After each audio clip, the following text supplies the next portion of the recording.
The Daily Compliance News for November 3, 2025, World Athletics Edition. This is Tom Fox, and I'd like to welcome you to the Daily Compliance News. The Daily Compliance News is the only daily podcast which curates 4 top compliance, ethics, and/or corruption stories for your listening and viewing pleasure if you're watching this on YouTube.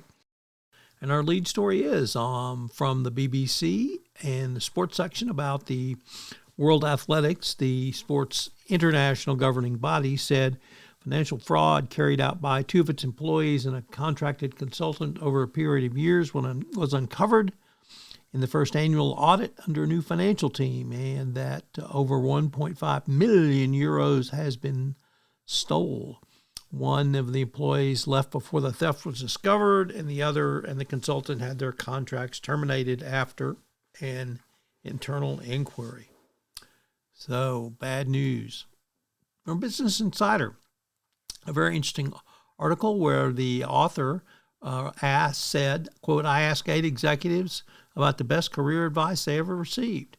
And I thought it was a really interesting article, and I would encourage you to read it.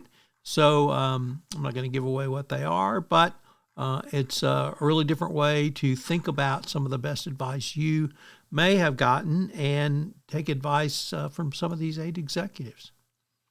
Next up, from Cleveland.com, a first-time contributor to the Daily Compliance News reports that the 3 men at the center of Ohio's biggest corruption scandal are getting preferential and special treatment.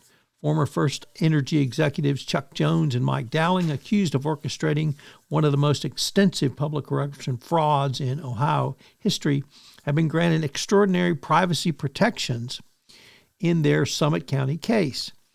It reported that the defendants have managed to keep massive amounts of evidence sealed from the public record in a case that directly affects millions of Ohioans' electric bills. Public paid the price for their corruption, but they're not seeing the evidence. It's just a disaster. So preferential treatment or not, I'll leave that to you.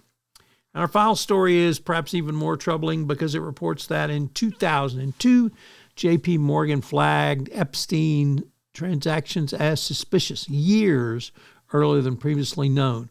Newly unsealed court documents reveal bank reported cash withdrawals to regulators years before the public knowledge of sex crimes became public knowledge. Certainly this does not bode well for anyone. The U.S. government, who gave Epstein the sweetheart deal, all of the subsequent banks which did business with him, including J.P. Morgan, and shows that really the system did work, but no one was listening. And certainly no one was paying attention.